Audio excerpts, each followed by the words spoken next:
మనం ఇక్కడ కోయిడా అఖిలపక్ష కమిటీ ధర్నా దగ్గర ఉన్నాము. అసలు ఈ రాద్ధాంతం ఏంది, ఎందుకు ఇక్కడ ధర్నా చేయాల్సినటువంటి పరిస్థితులు వచ్చినాయి, తుర్కాంజల్ ఏంది, లేదనుకుంటే వీళ్ళు మరి ఈ కోయిడా వాళ్ళు ఎందుకు ఎల్బీనగర్ జోన్లోనే కలపమంటున్నారు, తోరూరు తర్వాత ఇక్కడ కోయిడా లొల్లి ఏంది, ఇవన్నీ కూడా తెలుసుకోవడానికి మనతో పాటు బీజేపీ తుర్కాంజల్ మున్సిపాలిటీ అధ్యక్షులు ఎలిమినేటి నరసింహారెడ్డి గారు ఉన్నారు. అన్న నమస్తే. నమస్కారం అన్న. ఏందన్నా ఇది, అంటే పేరులోలేనా నిజంగా టెక్నికల్గా అసలు ఏమైనా ఇబ్బందులు ఉన్నాయా మీకు, ఏంది అసలు? అయితే జిహెచ్ఎంసీలో తుర్కంజాల్ మున్సిపాలిటీని ఒక 15-20 రోజుల క్రితం కలిపారు.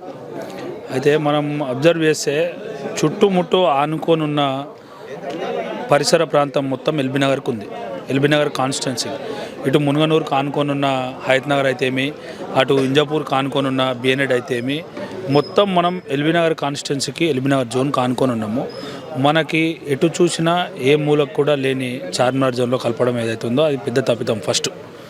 తర్వాత మేమందరం బీజేపీ తరఫు నుంచి పెద్ద ఎత్తున ధర్నా తీసుకొని దీన్ని తీవ్రంగా ఖండించగానే ఎమ్మెల్యే గారు ఉట్టిన ఇమ్మీడియట్గా కన్నన్ గారితో సీఎం గారితో మాట్లాడేసి ఇది ఎల్బీనగర్లో కలుపుతున్నామని ఓవరాల్గా చెప్పడం జరిగింది.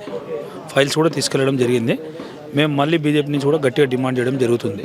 దీని జీవో ప్రకారం ఏదైతే సాంకేతికతతో ఏదైతే రాజ్యాంగం ప్రకారం జీవో ఇచ్చి ఎల్బీనగర్ జోన్లో కలపాలనేది ఒక డిమాండ్ ఉంది మాది. అలాగే ఇక్కడ ఈ కోయిడా ప్రజల డిమాండు ఏమంటే, కోయిడా 10,000 ఎకరాల రెవెన్యూ ఉన్న విలేజ్, తొర్రూరు 2-3 ఎకరాల రెవెన్యూ ఉన్న విలేజ్. అయితే ఇక్కడ ఏమవుతుందంటే మన మున్సిపాలిటీలో 95,000 ఓట్లు దాదాపుగా ఉన్నాయి.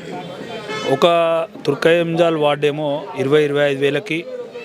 ఇక్కడ తక్కిన ఊర్లన్నీ కమ్మగూడ, మన్నెగూడ, రాగన్నగూడ, ఇంజాపూర్, మునుగనూర్, తొర్రూరు, బ్రహ్మణపల్లి, కోయడా, సంగినగర్ ఇన్ని విలేజ్ కలిపి ఒక వార్డు చేసి అది 65,000 చేసి అట్లా చేసినా పెద్ద గ్రామానికి పెద్దపీట వేసిరా అంటే కాకుండా చిన్న గ్రామానికి పేరు పెట్టడం ఏదైతుందో అది తీవ్రంగా కోయిడా ప్రజలు ఖండిస్తున్నారు.